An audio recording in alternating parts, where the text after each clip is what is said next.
Hello everyone, my name is Tutor Olalekon Israel, your prep class English tutor, and I am super excited to have you join me in today's session of learning. Now in today's learning session, we will continue from where we stopped in the last session where we answered question 71 to question 75 from the WAEC English 2019 past questions.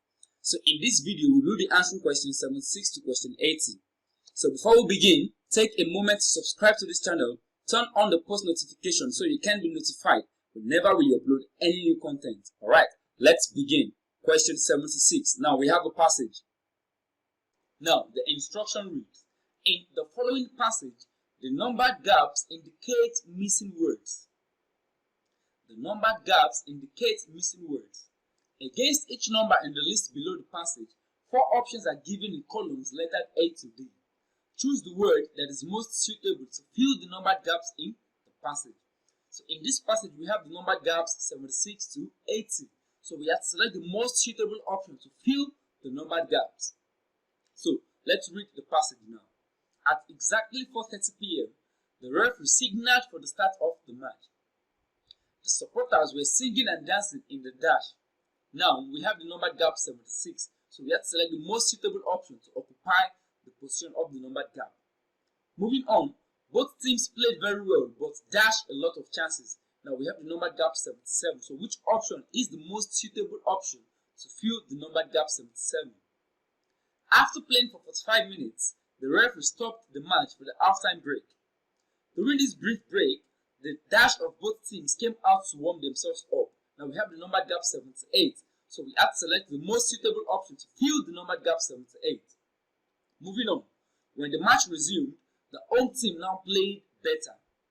A dash from the halfback at the opponent's goal was dashed into the net. Now we have the numbered gaps 79 and 80. So which options will best fill the numbered gaps 79 and 80? There was a thunderous shout from the crowd. The match continued till the 90th minute. The result at the end of the match was 1-0. The home team had won. Now we have the numbered gaps 76 to 80. So we have to select the most suitable option that would appropriately occupy the position of the numbered gap in each sentence. So looking at the questions, question 76. At exactly 4:30 p.m., the referee signaled for the start of the match. The supporters were singing and dancing in the dash. A. Stands. B. Arena. C. Tracks. D. Steps. So, which of these options is the most suitable to fill the numbered gap of this sentence? Now, the answer is between option A and option B. Stands. Arena. The supporters were singing and dancing in the stands. The supporters were singing and dancing in the arena. So, which of these options will be the most suitable to occupy the position of the blank space in this sentence? Now, the word stands refers to the rows of seats in a stadium. Stands refers to the rows of seats in the stadium that people sit in when they are watching a sports event, concert, etc. Now, arena refers to a central area used for sports or other forms of entertainment and surrounded by seats for spectators. So which of these options now between stands and arena is the most suitable for this sentence?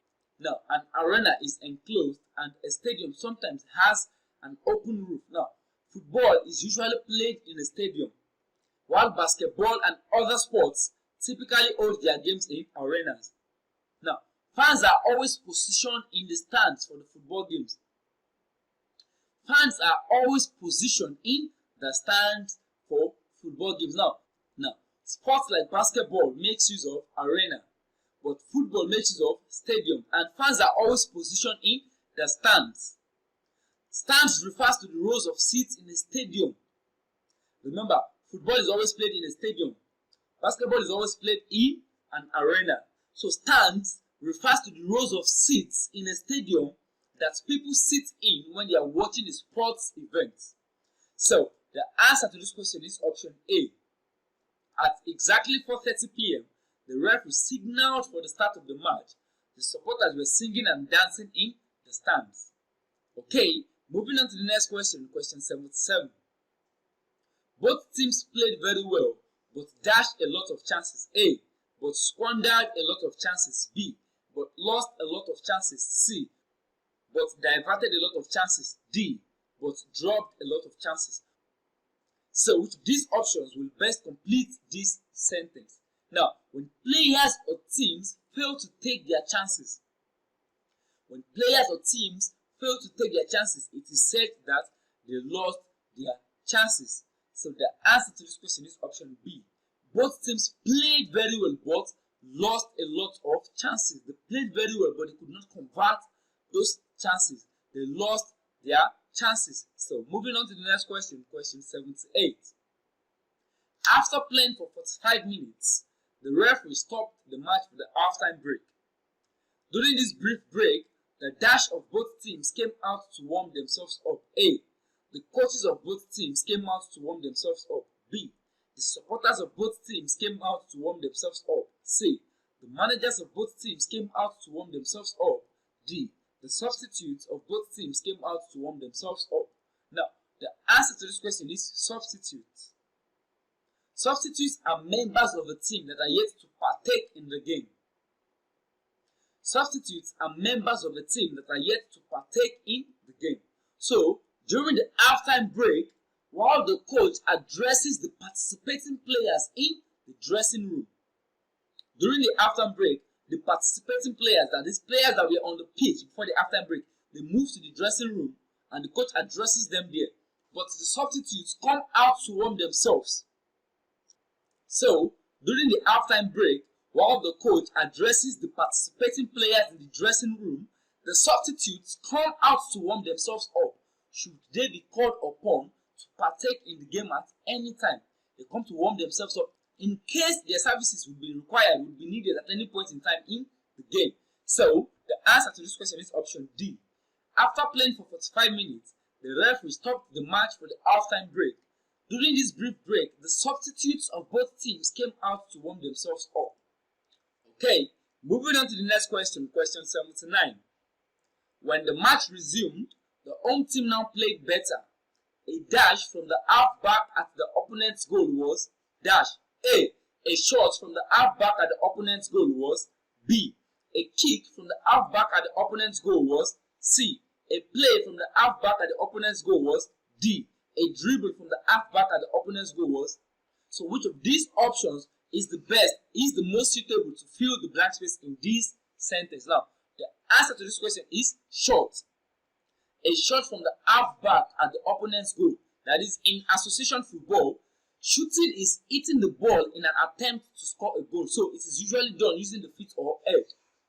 A shot on target or shot on goal is a shot that enters the goal or would have entered the goal if it had not been blocked by the goalkeeper or another defensive player. So a shot from the half-back at the opponent's goal. That is, it is an attempt to score a goal. So you take a shot in order to make an attempt to score a goal. It is not kick, it is not play, it is not dribble. You attempt a shot, you take a shot on goal. So a shot from the half-back at the opponent's goal, dash. So moving on to the next question, question 80. Now, for question 80, we are going to read the last sentence in question 79 and move on into question 80. So let's read question 79, the last sentence. A shot from the half-back at the opponent's goal was dashed into the net. A. Was pushed into the net. B. Was headed into the net. C. Was moved into the net. D. Was swayed into the net. So, which of this option would best complete this sentence? Now, the answer to this question is option B.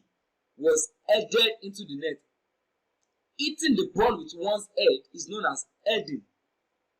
So, when you hit the ball with your head, it is known as heading. So, the shot was headed into the net. Remember, we carried over from question 79 to have a complete sentence in this question 80. So, the shot that was taken was headed into the net. So, the answer to this question is option B.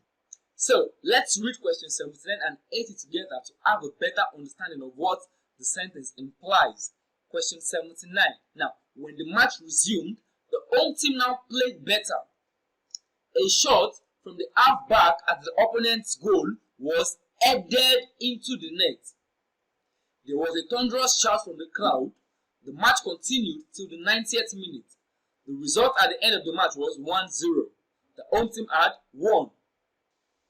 And with that, we've come to the end of this wonderful session. Please do not forget to subscribe to this channel. Click on the like button if you enjoyed this video. Do not forget to drop your questions in the comment section. Thank you for your time. Enjoy the rest of your day.